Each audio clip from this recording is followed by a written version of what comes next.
Alright, so I was at the screening tonight, and when it ended, they gave us all these little free pins. But don't worry, they didn't pay me off or anything. I promise this will be completely objective. And Olympus Has Fallen is an amazing movie. It's the best movie of all time, and go see it. Olympus Has Fallen is a movie that follows Gerard Butler, who plays an agent who protects the president, but an event happens where it shakes him up and he can't be an agent anymore, so he tries to live a normal life, but something's missing. He really wants to go back to that. The South Korean Prime Minister is visiting the United States to try and work something out with the president, who's played by Aaron Eckhart, and then the White House gets attacked by this giant plane, and, well, essentially Washington, D.C. is attacked. It's just all over the place, but terrorists take over the White House and Gerard Butler gets inside. He's the only guy inside that the United States has, so he has to try and save the president and just stop the bad guys. Going into this movie, I was kind of excited because I thought the trailer looked pretty cool, and I like Gerard Butler as an action star, so I really hoped that this movie could, you know, just be a fun time. I just want to have fun at the movies again. I haven't had many fun times this year, so I was just hoping that I would just be able to enjoy myself. And thankfully I can say that this movie is very good. I enjoyed the hell out of this movie. It's a really nice throwback to 80s action movies. It has a lot of one-liners in there. The action is pretty bloody. It's just a really cool movie and has a great star in it. Gerard Butler, I thought, did fantastic in this role. I really want him to do more action movies and not shitty rom-coms. I really do, because he's a very good action star and he proves it again here.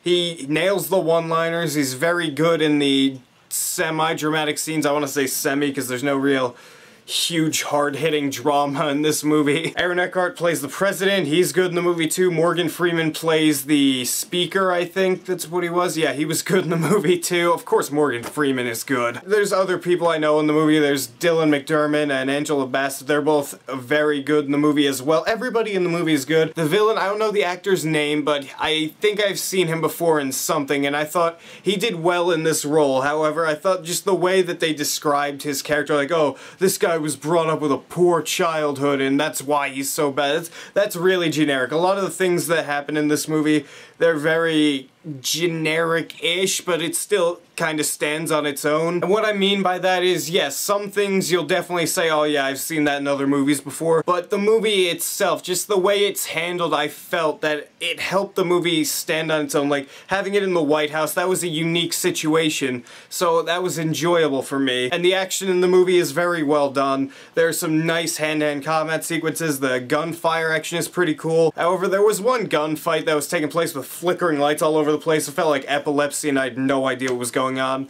That was earlier on in the movie, but the rest of the action I felt was well done. However, there are some CGI effects and it's just not very good. Like when they're doing huge panning shots of like the White House or the Washington Monument or that giant plane that attacks them, it looks like CGI, but it's not completely terrible, but it could have been much better by today's standards. And I've already heard this in reviews, but I was kind of thinking it before going into the movie. This movie would have made a great Die Hard movie instead of Die Hard 5. The situation that it was just one guy going through the White House trying to save the president. I felt like that would have worked very well for another Die Hard movie, or at least one back when Bruce Willis was younger, because right now I couldn't see him doing all the shit that Gerard Butler did. Nevertheless, I still really enjoyed this movie. I think you should definitely go see it when it comes out next week. It's one of the better movies I've seen all year, and I know that's not saying much, but still, I enjoyed the hell out of Olympus Has Fallen. If you just want to go and see a mindless action movie, this is definitely a movie for you. It's very enjoyable.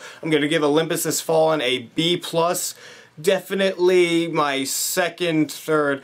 It's in the top 5 of the year, and I don't even think I've liked 5 movies this year, so take that with a grain of salt. So you guys looking forward to Olympus Has Fallen? If you're watching this review after the movie has come out, what'd you think of it? What's your favorite Gerard Butler action movie? I don't want rom-coms. Write your beautiful comments down there and tell me what you think. And if you like this video, hit that subscribe button down there, because if you don't, I'll have to get paid off even more next time to like movies.